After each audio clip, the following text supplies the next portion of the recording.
Assalamualaikum warahmatullahi wabarakatuh. Perkenalkan, kami dari kelompok 13 mata kuliah Sistem Informasi Akuntansi yang beranggotakan Muhammad Widi Andriansyah NPM 20101102029, Aprilia Dwi Saputri NPM 20110102042, dan Anissa Aprilia NPM 20110102075. Pada kesempatan kali ini, kami akan mempresentasikan hasil diskusi dari kelompok kami, yaitu materi mengenai perdagangan elektronik atau e-commerce. Pengertian elektronik commerce atau e-commerce secara umum merupakan kegiatan bisnis perniagaan atau perdagangan atau jasa yang berhubungan erat dengan konsumen, manufaktur, internet service provider, dan pedagang perantara atau intermediaries dengan menggunakan media elektronik. Dalam hal ini media elektronik utama dengan menggunakan internet. Jenis-jenis e-commerce. Yang pertama yaitu ada business to business. Jenis e-commerce di mana satu perusahaan menjual produk atau layanan ke perusahaan lain. Dalam model e-commerce ini, pembeli biasanya memesan barang dalam jumlah banyak. Contohnya adalah perusahaan yang membeli perlengkapan kantor dari produsen. Yang kedua yaitu business to consumer.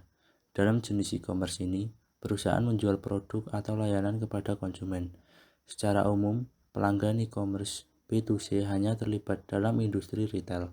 Aktivitas ini termasuk dalam kategori ini jika Gramet sebelumnya telah membeli sesuatu dari toko online. Selanjutnya yang ketiga yaitu antar konsumen. Apakah Gramet pernah menjual barang bekas kepada orang lain yang membutuhkan melalui internet?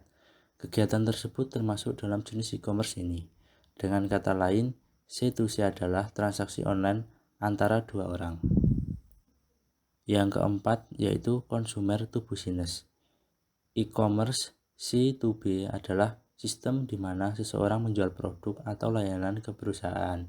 Misalnya, desainer grafis menawarkan dan menjual logo ke perusahaan makanan. Yang kelima yaitu business to government. Merupakan model e-commerce ini mirip dengan B2B, tetapi pelakunya adalah perusahaan dan instansi pemerintah. Contoh dari B2A adalah layanan pembuatan website untuk sistem manajemen online.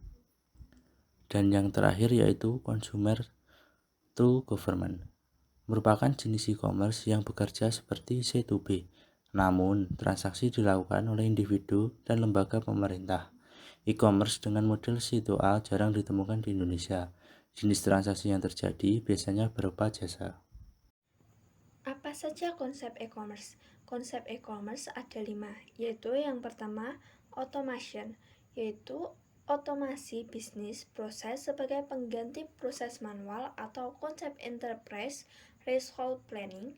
Yang kedua, streamlining atau integration, yaitu proses yang berintegrasi untuk mencapai hasil yang efektif dan efisien atau konsep just in time. Yang ketiga, publishing, yaitu kemudahan berkomunikasi dan berpromosi untuk produk dan jasa yang diperdagangkan atau konsep elektronik katalog. Yang keempat, interaction, yaitu pertukaran informasi atau data antara pelaku bisnis dengan meminimalisir humor error atau konsep elektronik data interchange. Yang kelima, transaction, yaitu kesepakatan dua pelaku bisnis untuk bertransaksi dengan melibatkan institusi lain sebagai fungsi pembayaran atau konsep electronic payment. Apa tujuan e-commerce? Tujuan e-commerce ada 8, yaitu yang pertama, agar orang yang ingin membeli barang atau transaksi lewat internet hanya membutuhkan akses internet dan interface-nya menggunakan web browser. Yang kedua, menjadikan portal e-commerce atau e-shop tidak sekedar portal belanja, tetapi menjadi tempat berkumpulnya komunitas dengan membangun basis komunitas, membangun konsep pasar bukan sekedar tempat jual beli dan sebagai pusat informasi atau rilis produksi review atau konsultasi dan lain-lain.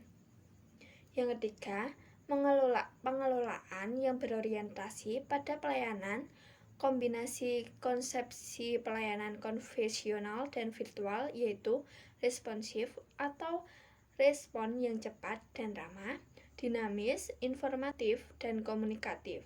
Yang keempat, informasi yang up-to-date dan komunikasi multi-arah yang dinamis. Yang kelima, modal pembayarannya yaitu kartu kredit atau transfer.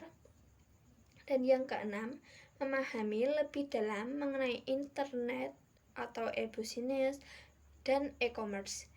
Dan yang ketujuh, mengembangkan wawasan penulis. Dan yang terakhir, menerapkan ilmu pengetahuan yang diperoleh dari Bina Sarana Informatika. Manfaat e-commerce. Yang pertama, jangkauan yang lebih luas, yaitu pembeli dari berbagai penjuru negeri dapat melakukan transaksi di toko tersebut. Yang kedua, tidak dibatasi oleh waktu. Toko tersebut beroperasi selama 24 jam setiap harinya. Melalui internet, pembeli tetap dapat mengakses dan membeli dari toko tersebut. Yang ketiga, biaya yang lebih murah. Biaya operasional lapak online sangatlah rendah dibandingkan toko berbentuk bangunan. Setidaknya kita tidak perlu memikirkan gaji karyawan, sewa bangunan, serta ongkos listriknya. Yang keempat, tidak perlu stok barang sendiri. Dalam industri e-commerce, kita bisa menjadi seorang dropshipper. Teknik pemasaran ini memungkinkan kita berjualan tanpa memiliki stok barang. Ketika orderan datang, kita tinggal meneruskan kepada produsen barang yang diinginkan. Yang kelima, kemudahan mengelola transaksi dan pengiriman. Dengan memiliki toko online, kita tidak perlu pusing memikirkan cara transaksi dan pengiriman barangnya. Kini sudah ada berbagai layanan pembayaran elektronik yang dilakukan melalui internet. Selain itu, barang yang dikirimkan dapat dilacak secara online. Pertukaran data elektronik. Pertukaran data elektronik atau bahasa Inggrisnya EDI atau Electronic Data Interchange, juga Electronic Document Interchange adalah bagian transfer data yang terstruktur dalam format standar yang disetujui dari satu sistem komputer ke sistem komputer lainnya dalam bentuk elektronik. Istilah ini umumnya digunakan dalam konteks perdagangan dan usaha dagang atau jasa, khususnya perdagangan elektronik atau e-commerce pada umumnya digunakan oleh perusahaan-perusahaan dalam memudahkan bagian pertukaran data transaksi yang berulang-ulang antar perusahaan. Keuntungan penggunaan pertukaran data elektronik. 1. Penghematan waktu. Pada dasarnya, EDI menggantikan transaksi yang memanfaatkan kertas menjadi transaksi berbasis elektronik. Hal ini telah menghemat waktu yang tadinya dialokasikan untuk menulis, mencetak, dan pengiriman menempuh kelakuan yang berguna pos. 2. Penghematan biaya. Biaya untuk membayar peralatan, perahu, kelakuan yang berguna pos, pegawai, dan petugas dapat dikurangi karena sistem EDI telah menyederhanakan semua ini ke dalam sebuah urutan yang sistematis dan otomatis. Kemudian yang ketiga, minimalisasi keliruan. Keliruan yang sering terjadi dalam pekerjaan manual biasa terjadi karena bertugas memanfaatkan kertas diterapkan oleh manusia, sedangkan sistem EDI adalah sistem yang berbasis komputer sehingga kekeliruan dalam bagian pertukaran informasi dapat dikurangi oleh kalkulasi komputer. 4. Aliran gas. Siklus dalam perdagangan melebihi cepat seiring mempercepatnya bagian pesanan dan pengiriman yang juga memengaruhi kecepatan pembayaran. Lebih cepatnya, pembayaran akan berdampak pada meningkatnya aliran gas. Sekian presentasi dari kelompok 13, kurang lebihnya mohon maaf. Terima kasih. Wabillahi taufiq wal hidayah. Wassalamualaikum warahmatullahi wabarakatuh.